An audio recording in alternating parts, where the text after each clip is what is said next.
Hi കൂട്ടുകാരെ, ഇന്ന് നമുക്ക് വാഴക്കൂമ്പ് തോരൻ ഉണ്ടാക്കുന്നത് എങ്ങനെയാണെന്ന് നോക്കാം.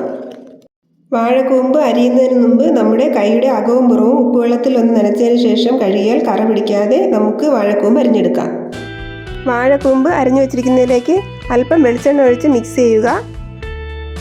അതിനുശേഷം കൈ കൊണ്ട് വകഞ്ഞ് കട്ട പിടിച്ച് കിടക്കുന്ന കൂമ്പ് നമ്മുടെ ഉള്ളം കൈയിൽ വെച്ചിട്ട് രണ്ട് കൈയും കൂട്ടി തിരുമ്മിയാൽ നമുക്ക് നൂല് മാത്രം വേർതിരിച്ചെടുത്ത് കളയാൻ പറ്റും.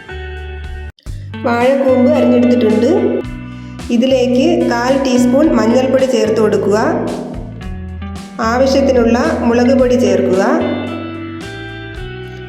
ഉപ്പും കൂടി ചേർത്ത് ഇളക്കി യോജിപ്പിച്ച് മാറ്റി വയ്ക്കുക.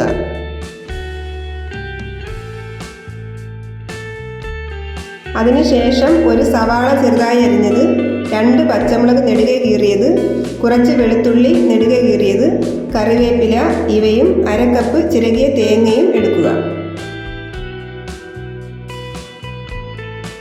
പാൻ ചൂടാകുമ്പോൾ അല്പം എണ്ണ ഒഴിച്ച് വെളുത്തുള്ളി, പച്ചമുളക്, സവാള, കറിവേപ്പില എന്നിവ വഴറ്റുക.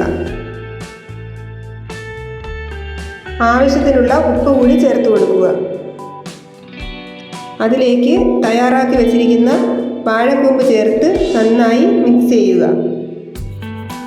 അതിനുശേഷം ലോ ഫ്ലെയിമിൽ ഒരു 5 മിനിറ്റ് അടച്ചു വെച്ച് വേവിക്കുക.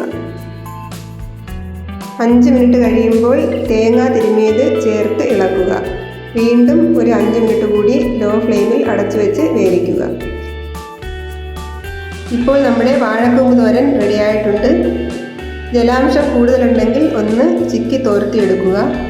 വളരെ രുചികരമായ ഒരു വിഭവമാണ് വാഴക്കൂമ്പ് തോരൻ. അപ്പോൾ എൻ്റെ വീഡിയോ ഇഷ്ടപ്പെട്ടെങ്കിൽ ലൈക്ക് ചെയ്യുക, ഷെയർ ചെയ്യുക, എൻ്റെ ചാനൽ സബ്സ്ക്രൈബ് ചെയ്യുക.